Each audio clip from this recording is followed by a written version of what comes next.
done for too long, which is some kind of information, education, a conversation, dialogue that's, for many of you, something that's out with the confines of the constraints of the clinic. Anyone who's at the clinic this afternoon will know that that's often very, very limited in time and space just because of the constraints and the pressures that we're under.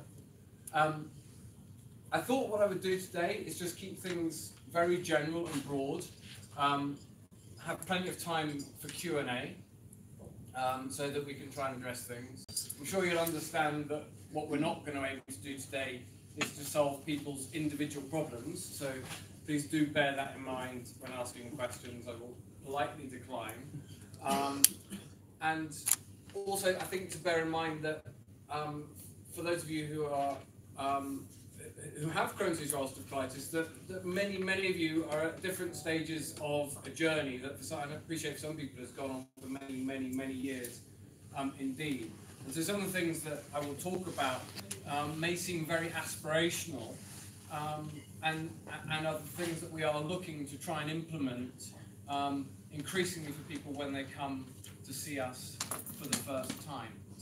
And that will be something that I come back to, because we are learning more and more now that the biggest changes and the biggest impact that we can make are by getting things right early on, rather than having to play catch up after the event. There's lots of tea and coffee outside, and plenty of biscuits and fruit and things, so I am very happy for people to just go and help themselves. Please feel free to circulate and do that.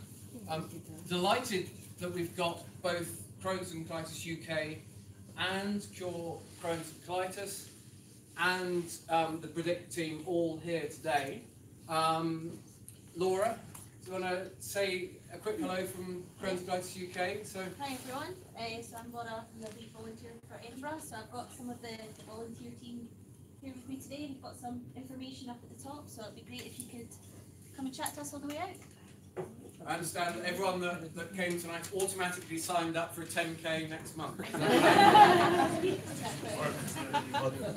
Okay.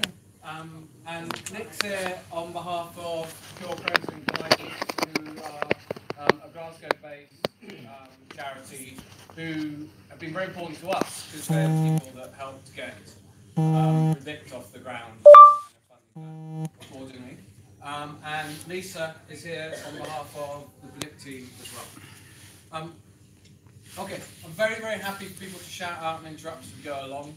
We don't have any microphones in here. I'm loud enough for this room. If you're not, then please do let me know. There are bits of paper and things. I know some people might not want to ask questions out loud, so if you want to write them down, then Nick and Phil at the front here will gather them and bring them up so that we can do that as well. Okay, so what I was going to start by doing was just recapping a little bit of what we understand about Crohn's and colitis in the world today, because we have our own little microcosm in Edinburgh. In fact, we've known about inflammatory bowel disease for over 100 years here. Crohn's disease was discovered by a Scot called Thomas Giel, who trained at the medical school here in Edinburgh. He then went across to work as a surgeon in Glasgow, and in 1913 he wrote in the British Medical Journal the first description of Crohn's disease. Now, sod's law is that 20 years later, Burrell Crone, working in New York, wrote up his description of Crohn's disease, and then everyone decided to call it Crohn's disease rather than Giel's disease. But if you look at the pattern and the picture, and if you go to the first half of the last century, Crohn's disease and ulcerative colitis were really just conditions that we're seeing in the Western world. So these pockets in the UK, in Western and Northern Europe, and in North America. And what then started to happen was the incidence rate started to increase very substantially. So that in the 60s, you start to see Australia, Japan, as the first Asian country that westernized, and South Africa emerging. And then the present date, where what we're seeing now is this real explosion of Crohn's disease and ulcerative colitis across different parts of the world. and I know many of you follow my Twitter feed and will have seen that I've been traveling a little bit recently, particularly to some of the Asian regions, where what we are seeing is that these countries that are adopting a westernized lifestyle are starting to get more and more inflammatory bowel disease, which is very interesting because it's telling us a little bit about what happens. It doesn't tell us the answer, but it's giving us some intriguing clues. One thing that is very clear is that Crohn's disease and ulcerative colitis are getting more and more common across the world. Now, that's bad in every way possible. The only way in which I think this is good is that the awareness will increase and the investment will increase, so that there is more and more interest from policymakers, from health services, and actually also from the biotech and the pharma industry to develop better treatments to try and help us, help you to make things better. Now in Scotland, we are blessed with very rich epidemiological data thanks to Anne Ferguson, who some of you will only know because the building at the Westin is called the Anne Ferguson building. Anne Ferguson was the professor of gastroenterology until she very sadly died in 1999. And her particular passion was early onset Crohn's disease. And she collected quite, very precise epidemiological data, sending her research fellows to drive across the country and to go and find out who was getting Crohn's disease and when.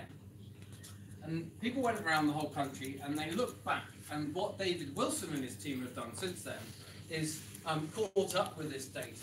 And this gives us sort of a mini picture of what's happening and what's replicated across the world. So in the past 40 years or so in Scotland, early onset Crohn's disease has gone up by 5-fold, which is clearly a lot. Now what we are trying to do is work out what that means for Edinburgh and the number of people that have Crohn's disease or ulcerative colitis in Edinburgh today. So the team with Gareth and some of the others, we've been trying to work this out by piecing together all the little bits of information that is available, looking at various different bits of coding information and looking at various other aspects of data to try and work out how many people have inflammatory bowel disease. Now, and the answer is we don't know yet, but we have for 10, 20 years told people that it affects about 1 in 200 to 1 in 300 people. That's Crohn's disease and ulcerative colitis together. And what we know now is that's well off. So the precise figure is still to come, but it looks like being about 1%. So you can tell people now that Crohn's disease and ulcerative colitis affect 1 in 100 people in the population.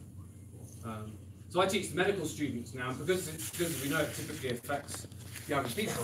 When I teach the medical students, I tell them, in your year of 200 people, chances are that 2 of you have Crohn's disease or ulcerative colitis or will develop it. Okay? So, and this is something that we are finalising now. We should have this ready to share with everyone in the next couple of months, and we're then going to take that to the policymakers, the health boards, to say, look, we need more IBD nurses, we need more support, we need more resource to help us to help people make things better. So that's one of the reasons why we're looking at the information. The other thing that we're doing is we're collecting the lists with the numbers of people, so that we can then start to look and see and learn more about what's happened to people over time. Hopefully find out that we're making a difference with the different treatments that we're giving to make things better as we go along. Now, a lot of people ask, can we cure Crohn's disease and ulcerative colitis? And sadly the answer is, for the vast majority of occasions, no, we can't. And I don't want to put a dampener on things, but I guess I want to just sort of paint a realistic picture about what we can and we can't expect in terms of curing or preventing things from happening. So cure's one thing. Perhaps even better is to stop it happening in the first place. That would be ideal. That's what we would really like to be able to do, to stop people getting Crohn's disease and ulcerative colitis, full stop. Now, to do that, we have a huge challenge on our hands, and this is going to take a bit of time for us to work through the pieces. we're going to have to work out who's at risk, and by doing so, we're going to have to work out sort of a blood test or a stool test or something that identifies people in their early life who are at risk of getting inflammatory bowel disease. We're then going to have to do something about that to stop them getting inflammatory bowel disease, and then we're probably going to have to carry on doing that for a significant period of time to stop it from happening. And unfortunately, we just don't have any of those bits of the jigsaw yet. And there are some efforts going on to try and do that. So some of you will be aware of the GEM study that we were involved with here in Scotland, which is trying to look at people before they get Crohn's disease and work out if we can find these markers that predict it from happening, predict it happening so that we can then intervene and prevent things from happening down the line. I think what I just ask at this point is for patience. This is a big undertaking. It's something that is a high priority, but it's probably going to take at least the next decade of work to get to a point where we have something more meaningful. What we are starting to try and understand a bit more is what happens to people over time. Now, I know a few people in this room, there's many people I don't, but what I can guarantee is that everyone would have a different story to tell. And that's one of the most rewarding parts for us in our jobs, is that everyone's different, but it's also one of the most challenging things. And one of the things that we are a bit stuck with is that our crystal ball is broken. We don't have very good predictive ability in terms of working out what's going to happen in the future for an individual person. We know from some information, and in fact there's just this one bit of data that comes from Norway from well over a decade ago now, where they looked to see what happened to people's flares over time. And so I'm going to show you virtually no graphs tonight, so don't worry about that. But this just shows someone's disease activity over time. So it goes up and it comes down. So this is quite a good situation. Not good because you get the activity in the first place, but good because it then quickly comes down and stays low. Unfortunately, that's a minority of people. It's probably still somewhere in the region of about 20 to 30% of people who will have this first lot of symptoms, then things will settle down without ongoing treatment. They may need an initial course of treatment, and then will stay quite well. And that's great. And that's really a really good outcome for everyone. But unfortunately, we're not able at the start to work out who's going to be in that group. Some people will have very little to start with, and then things will creep up. But most people will have these flares, as we call it, these relapsing and remitting nature of disease that occurs over time. Now, if we could look here and work out who was going to be in which group, that would make life much, much easier. But because we can't, what we're having to do is to look over time to see if we can work out where you're fitting in that group. So at this point here, I couldn't tell you where you're going to be here, but at this point here I can say that actually that looks better, if you see what I mean. And then you can layer in the other disease patterns, and we can see what happens over time. Actually, this data is one bit of information from one population in Norway from a long time ago. It's one of those things that we need to try and learn a bit more about with modern treatments. Say again? So it's quite small, actually. It's several hundred people. It's not thousands. It's not tens of thousands. But the good thing about this bit of information is taken from a population. So it's not just a hospital setting. So the clinic at the Western, for example, is enriched for people who are coming to the clinic. So to really understand what happens as a population, you need to look at the people who don't come to the clinic and really understand over time. That's where this bit of information is really, really good, despite it being relatively small numbers of people. This is another way of looking at this and trying to understand it. And this is a cartoon that Eric has helped draw with me so that we can help to try and understand and demonstrate what happens over time. Most people, as I said, will fall into one of those categories where things relapse and remit over time, where flares happen. And that's symptoms that come and that's symptoms that go. And we've learned that that tells us a bit of the picture, but unfortunately, and this is the bit where we're trying to get better at treating things so that we can improve things over time, that for some people, and this is not for everyone, but for quite a lot of people, what will happen is that even when things go back to normal in between times, there is what we call accumulation of damage to the gut. So the classic example would be someone who has had a few operations and has more disease, they have a bit more removed surgically, a bit more removed.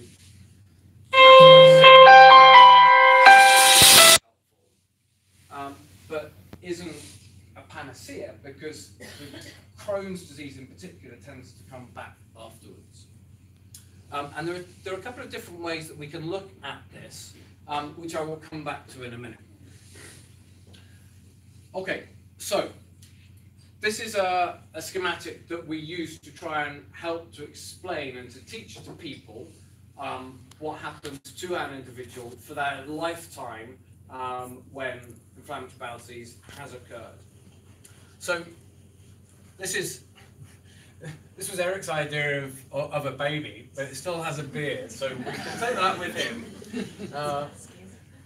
It's his Italian creative genius there, but there's the bearded baby in swaddling, born with our inherited genes and with our environment that is all fairly individualized, and with our microbiome that's probably stabilized within the first year or so of life. And then what we think happens is that there are probably certain priming events that occur, maybe in early childhood, maybe later on, and that probably varies, and then possibly some kind of trigger that then means that there is this inflammation that develops, gets above a threshold where we recognize it as symptoms, gets to a point where we're at the clinic and we do an endoscopy and a scan and make a diagnosis. And then hopefully we get the person better, and hopefully we get them completely better. And then ideally, we stay over here, in what we would call prolonged remission, so well for the long term. And we'll come back to these bits in the middle here where what we're ending up with is these disease flares occurring. What we are trying to do is to piece together these three critical bits of the jigsaw. And we've done a lot of work looking at the genetics, and that's been relatively easy to study because we have been able to just take a blood sample or a saliva sample and look at that to see what genes are associated with people getting inflammatory bowel disease. The bugs in the gut, which is a really difficult thing to look at, but we're starting to, and the environment that an individual is born into.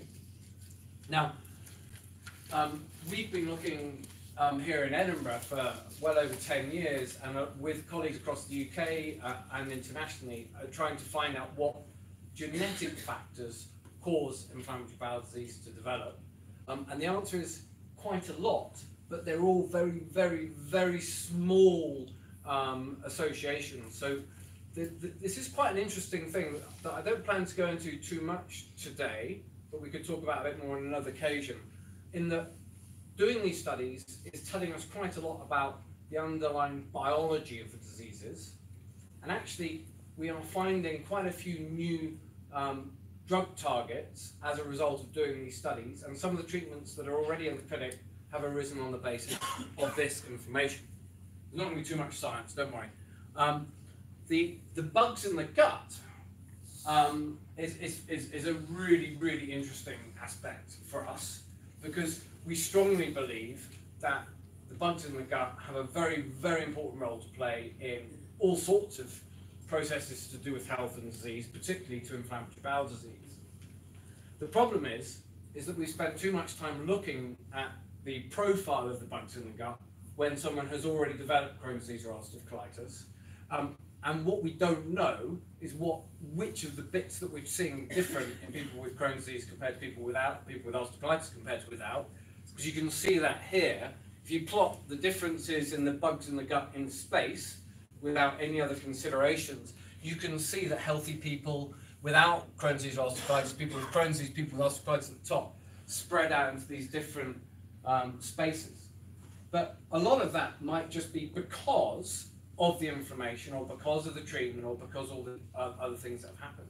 It doesn't tell us that those changes have caused the process in the first place, although we strongly believe that some of them probably have. And we believe that some of them probably have because of things that are happening in the environment. And we think that some aspects of a Western diet and other aspects of a Western lifestyle are probably contributing to this. And the aspects that have been shown in some form or other, in some bit of data or other, to be associated in this way are, from the top, sleep, diet, tablets, particularly probably antibiotics, hygiene, emulsifiers. Emulsifiers are the bits that make your food look good. They're the bits that make your mayonnaise stick together and be nice and silky smooth, and your ice cream stay on a stick. That are present in a lot of foodstuffs. Travel, geography, because we see more inflammatory bowel disease in northern latitudes than we do in southern. In fact, every now and again someone says to me, well, if I go and live in the south of France, will I be better? And the answer is, well, quality of life will probably be better. Exercise may help. Surgery. There's an interesting story that having your appendix removed protects you from getting ulcerative colitis, which isn't strong enough to suggest that everyone has their appendix removed when they're a kid. But smoking. Smoking is a very funny thing, because cigarette smoking is one of the very, very few examples as a doctor where you have people in the clinic with you who say, well, I'm better if I smoke cigarettes. Because smoking is harmful if you have Crohn's disease, and if you're a person who has Crohn's disease who carries on smoking, then we know that looking at the data as a whole, things tend to do rather worse than if you don't, and better if you stop smoking. But on the other hand, there is a group of people in whom ulcerative colitis appears to develop when you stop smoking, anything from a few weeks to a few months afterwards. For some people, it then goes away when they start smoking again. It's a very, very curious thing. We don't understand what it is. It's not nicotine. So that's just one of the many things that we just don't really understand. Stress, we think, is very important, but we don't really fully understand why. And sunlight and vitamin D appears also to be something that is important. So those are some of the things that we think contribute to causing it to develop and cause disease flares to happen. What we really want to do is to get under the skin of things, to try and, all that bowel damage that I was talking about before, we want that to go away. And what we have learned is that actually we need to get deeper than just symptoms to do that. And that's why, in a nutshell, we ask many people to poo in a pot after they come to the clinic so that we can measure this magical protein called calprotectin on quite a regular basis, because it's the most robust marker that we have at the moment of inflammation in the gut. If you have symptoms, you may not necessarily have inflammation. If you have inflammation, you may not necessarily have symptoms. And this disconnect between symptoms and inflammation is a challenge, because if you've got lots of symptoms but no inflammation, there's no point in me treating that with anti-inflammation medicines. And all our medicines are anti-inflammation medicines, okay? If you have inflammation but no symptoms, we know that actually treating that usually, I say usually because there's no absolutes, is the right thing to do. And that's why sometimes we end up having quite involved discussions about saying, some people come to me and say, I feel fine. but actually all the information is telling us, and it might be the blood test plus the calprotectin plus an endoscopy plus a scan, that there is information there. And so treating all of those things is important. So what I'd like to think is that this is part of us trying to treat the whole person, the symptoms plus the information, and there are lots of other aspects around that that are really, really important too, that I think we should bring in to talk about on a different day, but the sort of psychological and lifestyle and other aspects that are so important to living with inflammatory bowel disease. Now, I was a bit down on trying to prevent inflammatory bowel disease from happening earlier, but this is what I would like to offer you as my hope for now, for some people already, maybe within 5 years for a lot more people, and within 10 years hopefully for the majority of people, which is that if we can't stop it from developing in the first place, let's at least nip it in the bud, get rid of it, and be done with it for good afterwards. I call this scenario no flares, all right? And this is where we've turned a lot of our attention to.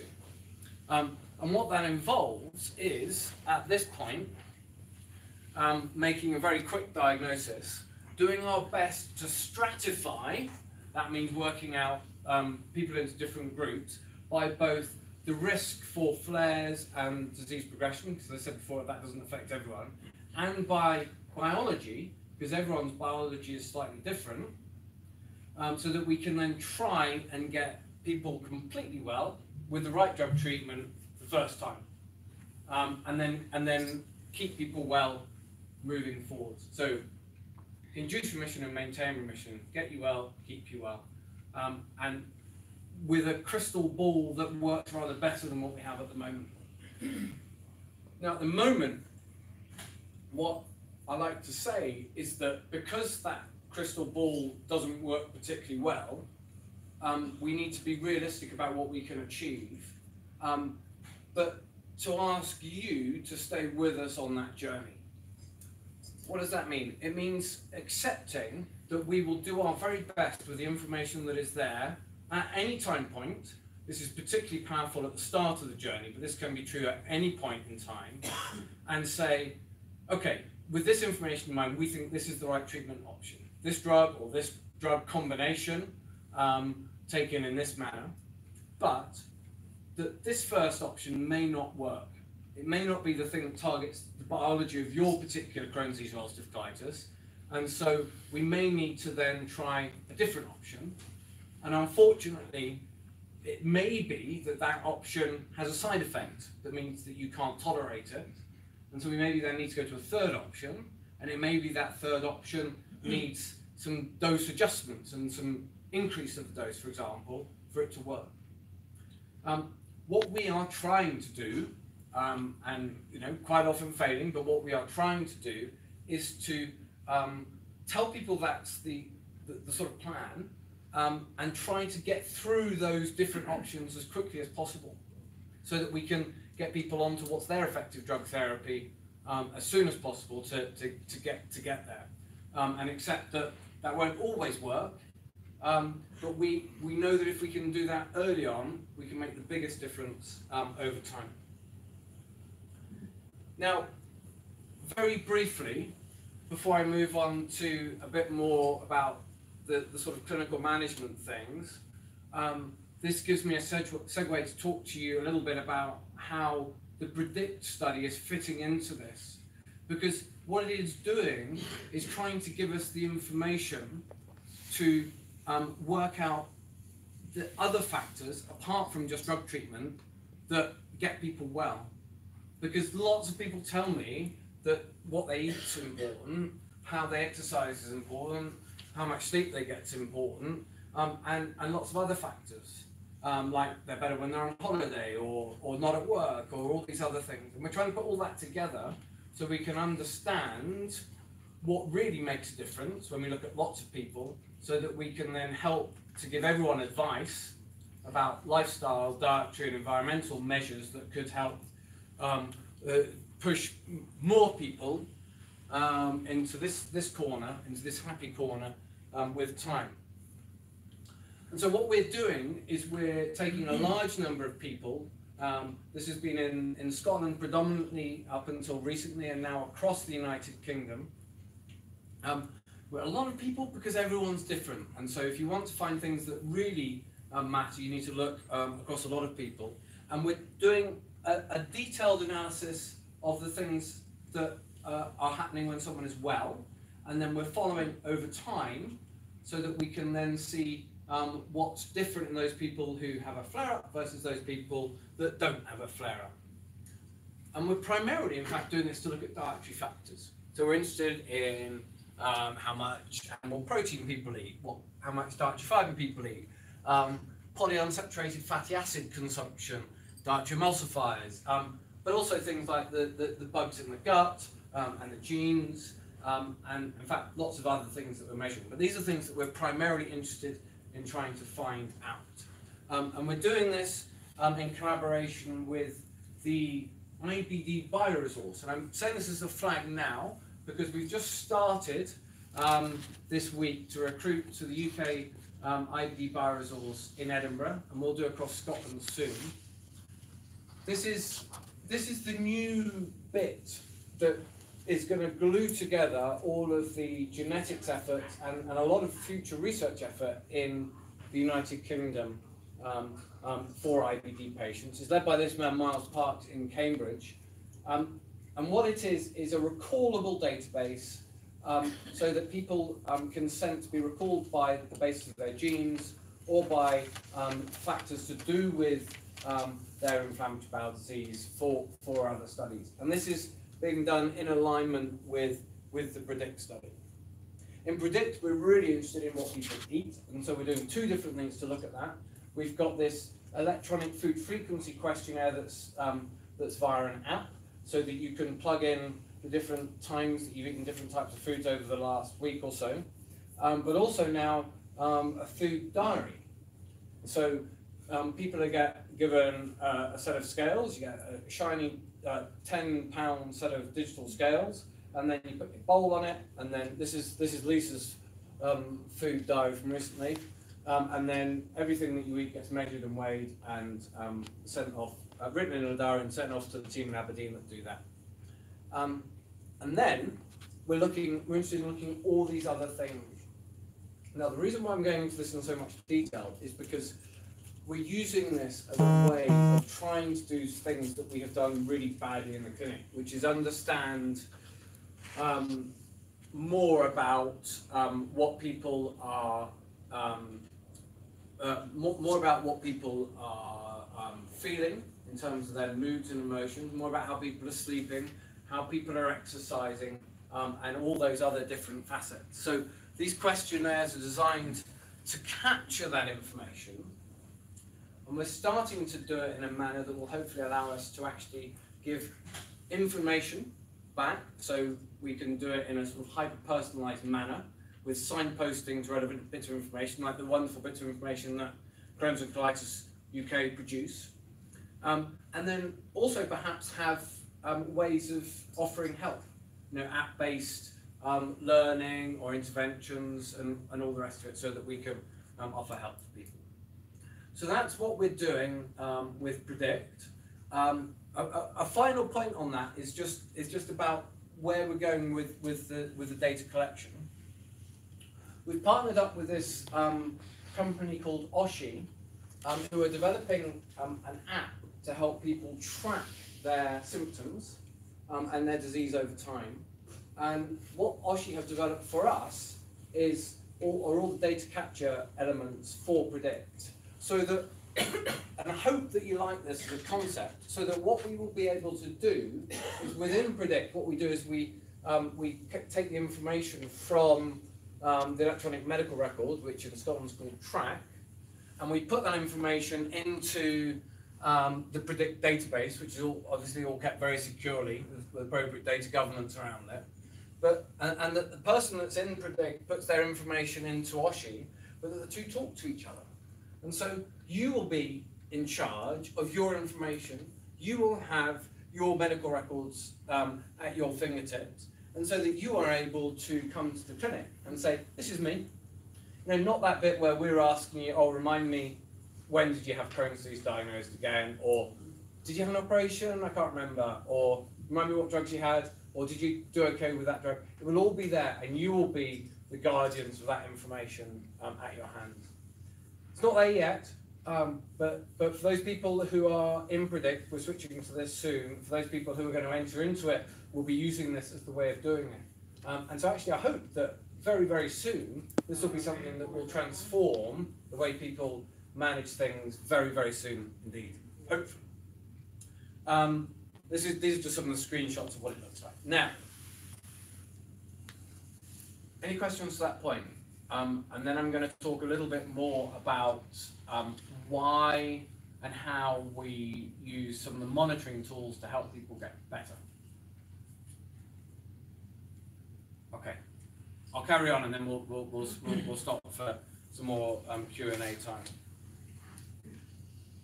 time. This is, I thought you might be interested to see a history of the treatments for inflammatory bowel disease, which goes all the way back to the 1950s when steroids were first used. And an interesting aside is that the randomized control studies for steroids and colitis were the first randomized control studies of almost any disease anywhere, and those were done down in Oxford in the 1950s. The thiopurines, which better known as azathioprine or mercaptopurine, have actually been used since the 1960s. The first published report of those was in the 1960s from in Australia. Methotrexate's been used since the 1980s. We've had infliximab now, which is the earliest anti-TNF drug since the 1990s. And since 2015, we've had access to biosimilar infliximab, which is effectively the generic form of infliximab, because Remicade ran out of its patent. And that's been transformative for us because the cost has come down dramatically. So the average cost of a year's worth of infliximab used to cost about £12,000. It now costs just over £4,000. And the same is happening for adalimumab just now. And this for us is really exciting because what I think it enables us to do is to offer these effective therapies to more people and to use them earlier when we know that they seem to be more effective, and to be able to use higher doses when we need to without those constraints. We were quite early adopters of this biosimilar infliximab since 2015, largely because the managers in the hospital were seriously on our case about the cost of the drugs. And so what we did was we took a conversation to them and said, you know, if we do this, and judging by the fact that the European Medicines Agency have said that these drugs look to be as effective and safe to use, but accepting that we're going to be doing it rather earlier, we would like to monitor this carefully. We'd like to bring our group of patients along with us on this journey, and in so doing, we'll need a bit of the investment, the saving back to invest in our services. And it wasn't a lot, but it was some, and it has made a difference the way we've been able to do that.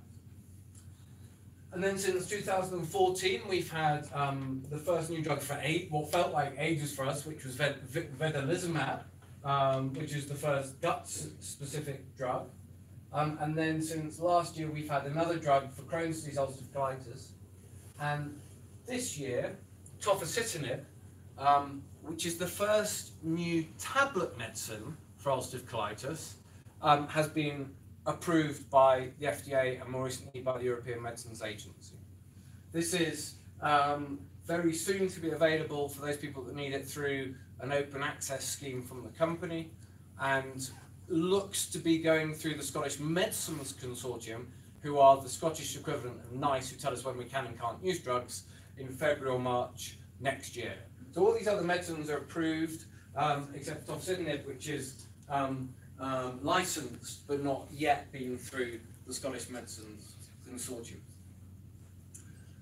There is, I'm pleased to say, coming on from this, what I think is a very exciting pipeline of new agents. And one of the things that I'm particularly pleased about for Edinburgh moving forwards, and the same is starting to be the case elsewhere in Scotland, is that we have relaunched our clinical trials program. And so we will have access to more of the newer therapies through clinical trials than we have done for a while for people that need them, which feels like a very, very important thing to me.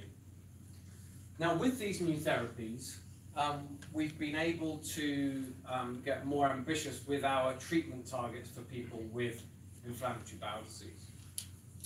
So, from the 1970s and before, we were aiming to get people well and in what we would call clinical remission. And largely that's because the drugs that we had available were only really capable of doing that. And now we are increasingly trying to get people well and with the inflammation gone, and that's what we call deep remission. So you may hear us talk about that. I'm in the habit of copying all of my clinic lessons to people that come to my clinic, and one of the terms that I use quite often is deep remission. And what that means is that the inflammation has gone and the symptoms have gone. And this international consortium called STRIDE have helped us understand what the treatment target is for people with inflammatory bowel disease.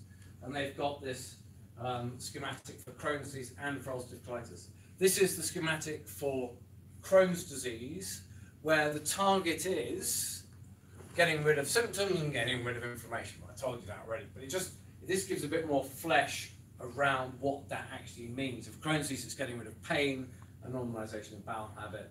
For ulcerative colitis, it's getting rid of getting a normal bowel habit and bleeding and getting rid of the inflammation.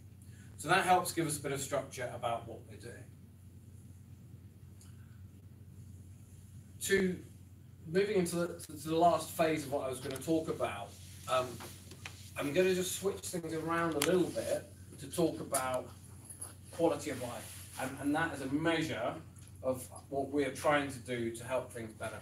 So if you imagine a scale here that goes from quality of life from terrible or non-existent to optimal, and we're going to assume, I think it's a good assumption to make, although that is not always the case, is that before someone develops inflammatory bowel disease, their quality of life is normal. And then when they develop it, and at the point where they come to see us, that quality of life has dipped. And this is what the data tell us, this is what people tell us. This is not everybody's experience, but this is a lot of people's experience, is that the symptoms make the quality of life get worse. And what we want to do is get people back up to the top as soon as possible. Now, what has happened over time is that we've only been getting people a little bit along the way. And this factors into what I was saying at the start about things coming and going, but things coming and going without people getting completely better. And what we're now trying to do is to get people across the way so that we can get people properly better with time. And we know that we can do that by helping make things better from the early starting points. In other words, if we do things better earlier, we make the longer term outcomes better. Now this applies to any stage when anyone has inflammation, but it's most effective early. So all this process starts with trying to educate GPs so that when people go with symptoms, we can get them into our clinic quickly enough. It's about trying to get the endoscopy waiting list sorted out, which is a real problem, so that we can make a diagnosis quickly. It's getting the scans done so that we can then start treatment early. It's then about when we're doing that process of maybe trying 1, 2, or 3 drugs before we find the right one.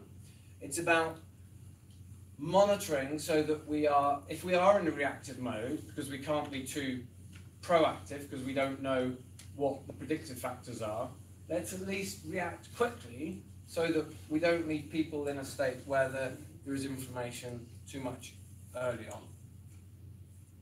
And we're doing this so that we can help make things better in the long term.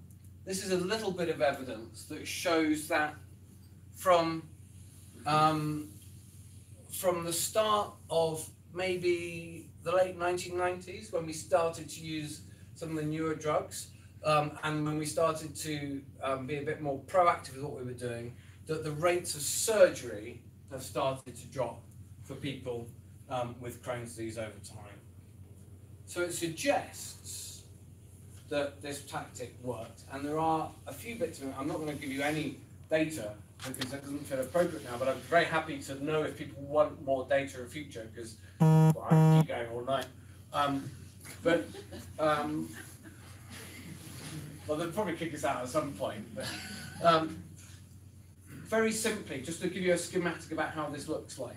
So what we're trying to do is take a point where we've got active inflammation, because this is the easiest facet for us to treat. There are lots of other aspects that are important, but given most of our medicines are anti-inflammation medicines, if we can start with the point where there is active inflammation, can we get to that target that we talked about? How do we get there?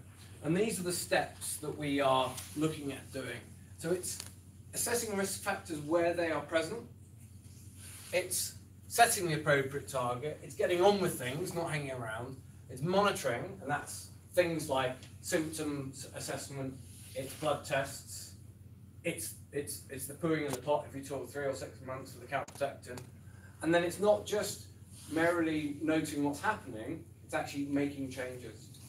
Because if we haven't reached the target, we're trying to adjust so that we get there. And if we have, then we're trying to stay there.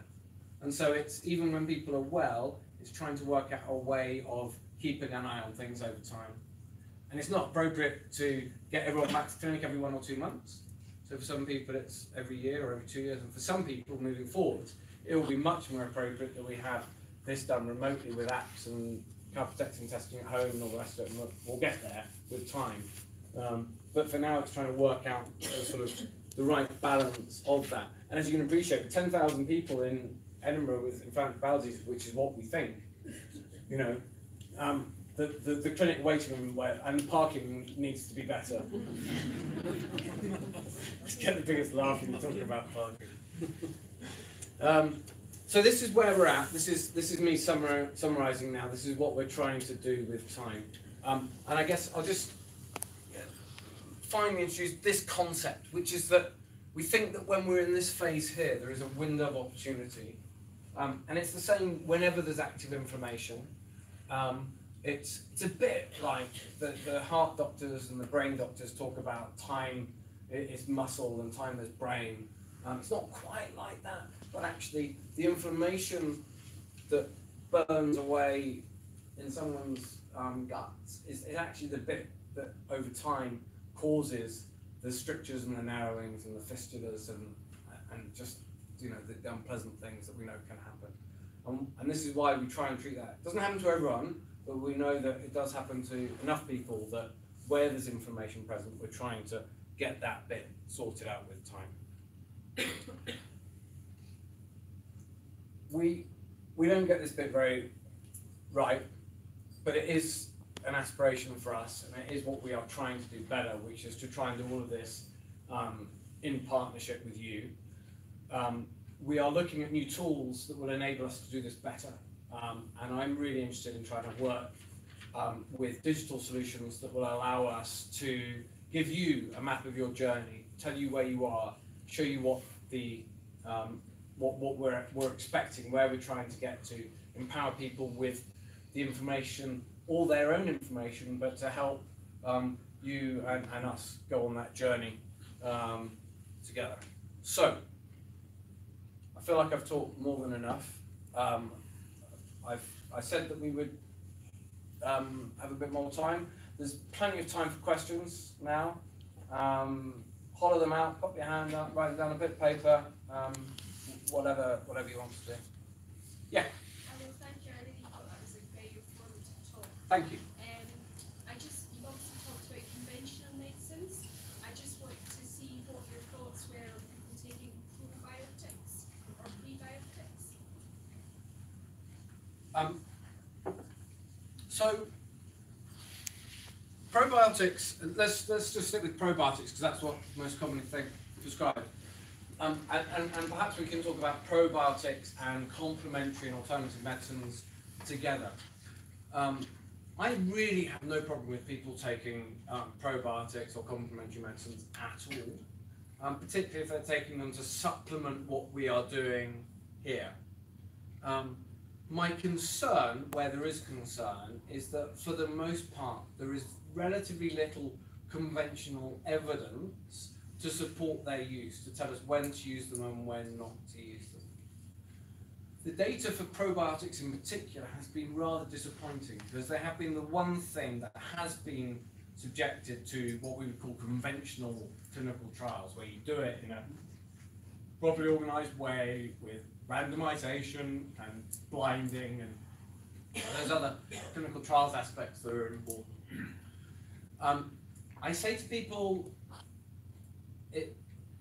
if you're taking them instead of the medicines that we're recommending, then I think that's an important conversation to try and have. Because my concern would be that people feel well but still have the information that may be causing damage over time.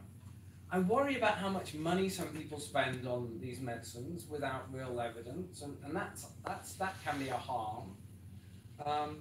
And there are some little pockets of information. So the probiotic story changed a bit recently, because there was there were a couple of quite well publicized papers in very well respected medical journals suggesting that when people took probiotics after an infection of the gut, actually the gut microbiota reconstituted itself less well with probiotics than without.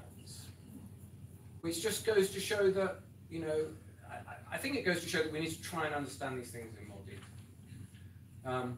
We're really interested in all these things. So for people who've done the Predict questionnaires, we're asking about all of these things. Gareth, one of the fellows, spent a long day in Boots and then went to Holland Barrett and went through all the different shelves and marked down all the different things that could possibly be there. And we think that most of them are listed in the form, so that we can capture that and try and understand whether or not how many people are taking them. Because I'm pretty sure that most people, or a lot of people that take supplements don't tell us, because they're worried about how we'll react.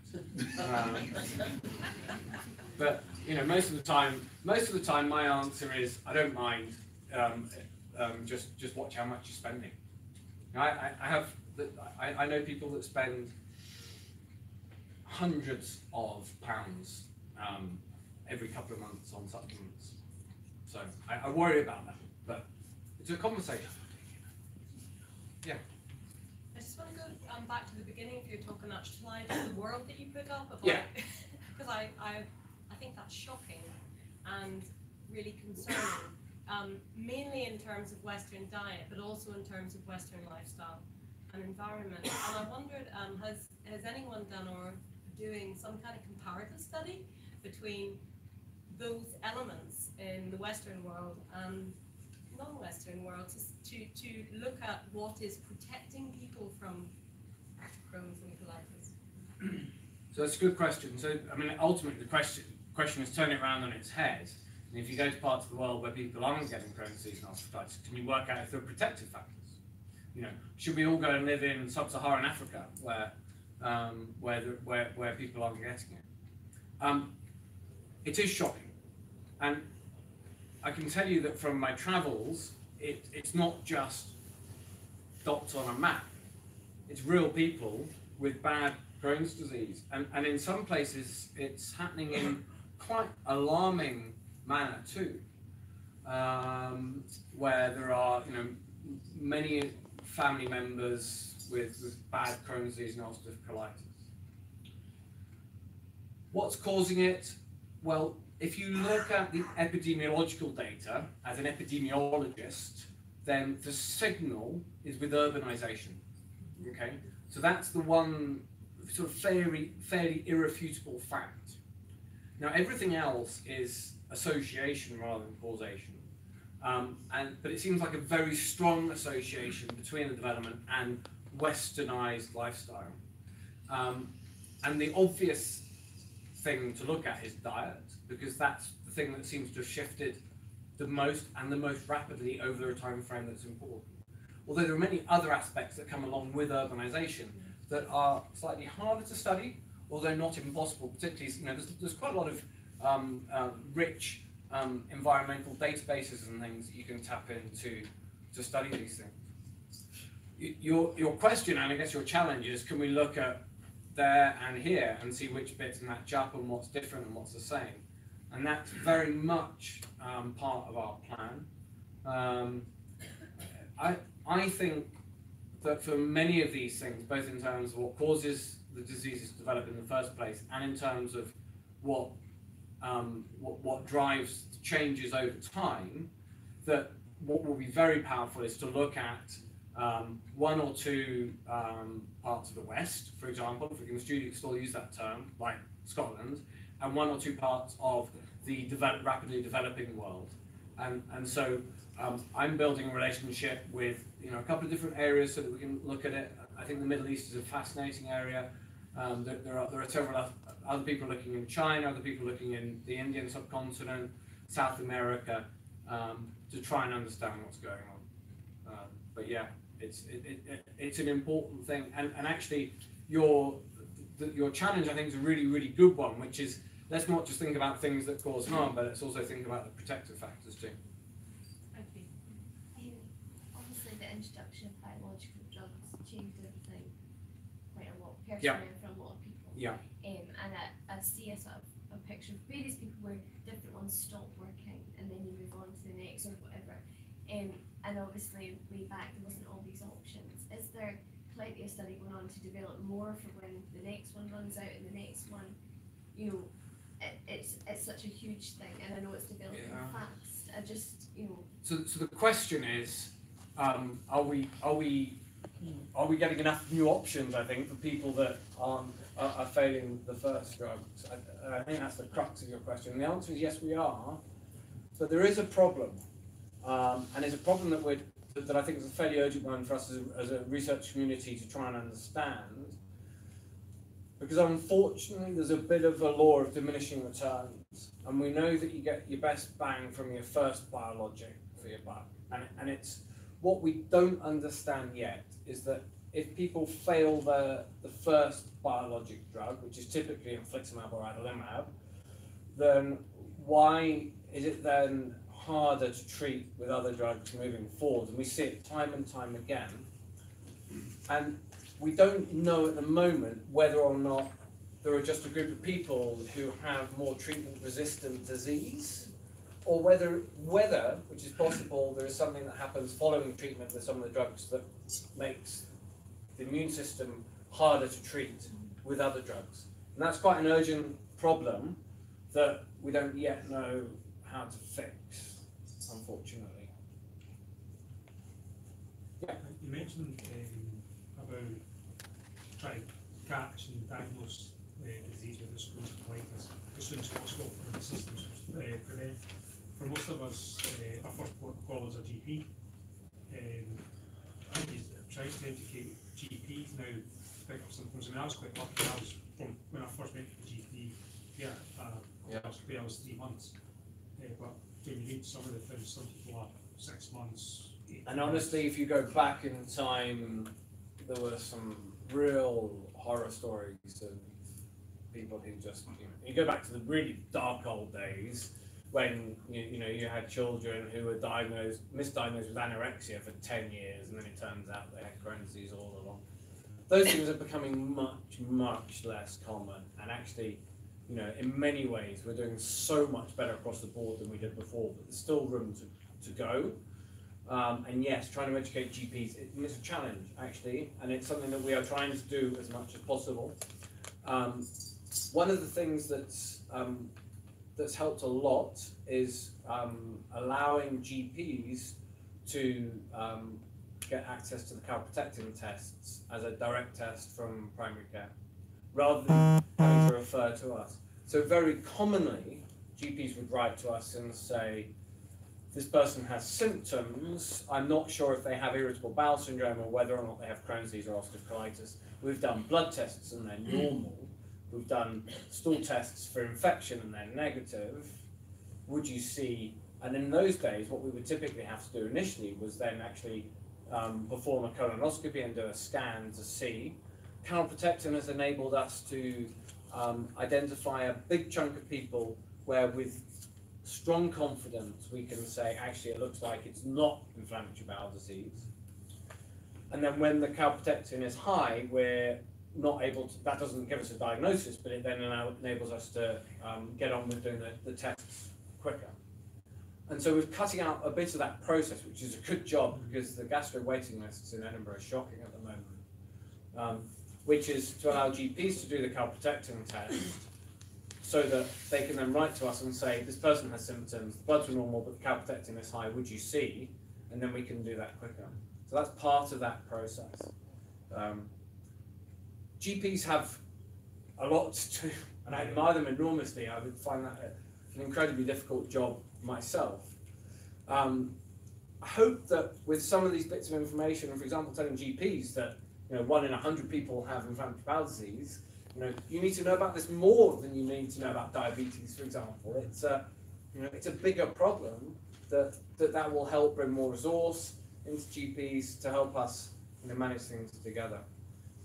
We have slightly made a rod for our own backs by bringing the management of inflammatory bowel disease into the hospital setting a lot, such that we've set up. We thought that was the right thing to do. We set up the nurse helpline as a way of trying to improve access. The problem is that there's just so many people with so many queries, which is right, that then service becomes swamped, as many of you would have experienced over the time, and we don't have the resource or really the solutions. My hope and my plan is that we will use mobile technology to get around that where relevant. It won't replace conventional care, but where relevant, it will help to support what we're doing in the very near future. I think the thing you do with the nurse helpline for NHS Lothian is brilliant, and being involved with charity and do some of the volunteers and events, and people come from other areas. Yeah. Other areas don't have that. And I, for one, I'm normally at St John's, and I find when I phone the helpline, if I say it's urgent, you get a call back that day. If not, say phone me back when you can, but normally for 48 hours. We have had in Lothian, we have had a long-term battle with the management to try and get more IBD nurses funded. They just keep refusing it. That's a problem, and that's something that we will continue to work on. Have you used this 1 in 100 stat in your... Well, we haven't got it yet, so... It's not an official stat. No, but it's coming, and yeah, you bet we will. Yeah, as soon as possible we will. So. Good question. Yeah, I've had diagnosed for about 15 years, and I finally got just an absolute lifeline. Yeah. It's just been so terrific at Hannah. It's just, is it the lack of resources or just difficulties in making case and different other priorities? It's a bit of both, to be honest. Yeah, it's a bit of both. Yeah. You've mentioned dietary factors Yes. many times. Is there a place for specific diets? I think there's lots around, something like SCD, something like that. So here's my advice. If people are interested about, I've got 2 or 3 answers to this. If people are interested about the diet and inflammatory bowel disease and you're well, please help us by collecting the data by taking time to predict, because that's the way that we're going to be able to properly answer this. Because at the moment, there's just not enough information to really understand that. Up until recently, I used to say to people, look, there's no dietary advice, there's nothing that's proven, we just don't know. I'm changing a little bit now, because I think we are starting to understand some things. And that's to say to people, probably the sensible thing to do is to eat mostly fresh produce, eat lots of good plant-based fibres, because we know that that's good for your gut, and that probably seems to be good for your microbiome. Probably don't eat too much animal protein. Not telling people to avoid it, but probably not too much, and to avoid too much artificial sweeteners and other products, and too much refined sugar. So it's cooking and eating fresh, really. Now, for some people that's a problem, because then you have all the fibres and that can cause all its other problems in itself. So it needs to be tailored to an individual, but I think that's probably the right thing to do. to my mind, things like the specific carbohydrate diet or other specific diets need proper evidence for their effectiveness in inflammatory bowel disease before we can recommend them to people. And I'm not sure that they offer more above and beyond what I have said. My aspiration and the plan is that we spend a few years carefully collecting association data. So we collect as much information robustly as possible. We follow people over time to see what dietary factors are associated with good outcomes and what dietary factors are associated with less good outcomes. And then we'll need to try and do what we call interventional studies, where we take large groups of people and we say to some people, you do this, and other people, you do that, and then see how they make a difference. So it's a bit of a process, but we think it's important, and we're going to try and help. But for now, I would encourage people to cook and eat fresh and avoid those artificial elements. In Scotland, I think there's a bit of a challenge there, actually, because you say that to some people, and they're like, well, actually, you drill down it, and quite a lot of people don't know how to cook food fresh. And so in other parts of the country, I know people are actually starting cookery courses for people with inflammatory bowel disease. It's not teaching people a specific diet for inflammatory bowel disease, but it's how do you cook from fresh. And that's maybe something as a community we can help support people in doing. Yes?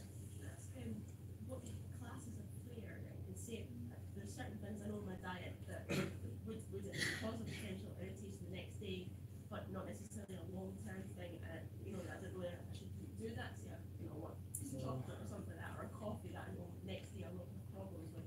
Is that something that I should just completely avoid? So I've been thinking about this a lot recently, and essentially the question is, what counts as a flare? And in fact, you know, it's a study design problem when we're trying to define that, because actually what I've spent most of the last hour telling you is that having symptoms by themselves, yes or no, doesn't necessarily tell us how active the disease is. So I think people are in a flare state either with symptoms and or with inflammation without symptoms. The things that you described there, where you get irritation following certain dietary triggers, in someone who is well, then I don't think that necessarily constitutes a flare, more of a sort of irritation. So, and these are things that are subtle and are relatively complex. What I want to try and get to a point is, with the technology, is where we can baseline an individual for what is normal for them. So if you have, for some people it's normal to go to the toilet 4 or 5 times a day, their calprotectin is negative, you know, the colonoscopy is completely normal, but that's normal for them. Now it might be because they've had a bit of bowel movement, for example, take that as an example, but that's then their new normal, that's their baseline. And so we need a way of baselining that rather than saying, oh, because you're going to the toilet 5 times a day, you're in a flare state. Whereas for other people, it'll be different. So it's a combination of those things, but typically, for me, I mean, classically a flare is an increase in symptoms plus an increase in inflammation. But I think people are in a flare state when there is inflammation without symptoms because there is something there that we're not dealing with. Yeah? Yeah, I think the predict thing is a brilliant thing. I must admit, it's something I'm not involved in yet, but after tonight it certainly will be. But is the food industry actually helping? No. Honestly, so in Scotland we've done some great public health things. You know, the smoking ban. And lots of people poo-pooed it. There was lots of controversy about it, but boy, hasn't that made a difference to things. We've got minimal pricing for alcohol, but will the government take on the food industry? I don't know what they're afraid of. Sugar taxes. Yeah, yeah. Well, probably. Yeah. So, yes, we need to get there. You know, I've been merrily sipping my way through a full fat Coke while I've been doing this talk. So it's been a long day, and clinic was busy, and I didn't want to fall asleep during the presentation. But yes, I would love to have the food industry help us with this. one of the things, so we're working with the Rowetts in Aberdeen. They've got wonderful dietary researchers there. Now, at the moment, our data collection tools are a food frequency questionnaire, which is a sort of point-by-point thing you answer online, and this food diary that I said. I want to develop in the next wee while a properly mobile diet collection tool that is simple, that is more than just what are you eating and what causes your flares, and isn't quite, scales and weighing everything. And we're not there yet, but that's something we'd like to start. If people have contacts in the food industry who want to help support the study, that'd be great. Something you mentioned there about the food. There's a website when I was first diagnosed, I've done research on IBD relief. A guy called Seb Tuckman. Yeah. He done a thing where people answered all the questions about what food they ate, how it affected them. Would you guys contact him, ask for a share of his data to put in your study? Yeah, I know Seb. So and Seb's doing some really nice outreach work for patients too. So yeah, great. Could you give some examples of primary events and triggers leading to disease onset? I can. In terms of priming events, we're thinking about sort of early lifestyle things that we think might be relevant. For example, did you grow up on a farm? Did you have pets? Did you have lots of antibiotics as a child? And much of that's not evidence-based. Did you have an appendectomy or not? Those are the kinds of things. Triggering events we virtually never see, but occasionally we see it, and it's really, really striking when we do, because so often we don't. And occasionally we'll see someone who was well, they clearly had a gastroenteritis, Campylobacter or Salmonella, for example, and then they never got better from that, or they got better for a bit, and then 3 or 4 months down the line they're with us with a colonoscopy and it's clearly inflammatory bowel disease. We don't know enough yet. One of our theories is that the triggering events for flare may be the same as the triggering events the disease developed in the first place. And so if we can work out what triggers cause flare, then maybe we can work out what triggers cause the disease developed in the first place, and then stop those things from happening. But some of them are just, impossible to avoid. Yeah. Just go back to some of the pipeline for treatments. You mentioned some of the biosimilars. Is there any work being done into looking at designing a biosimilar so it's less, or having a different immunogenic response than the treatment? So that's a really good question. The problem then is that what you would develop would be a bio-better. right. It wouldn't be a biosimilar, and the guidance is around the drug being similar to the originator molecule. And if you develop a bio-better, then you would need to demonstrate its effectiveness as if it was a brand new drug. The newer antibody therapies are much less immunogenic than the first ones.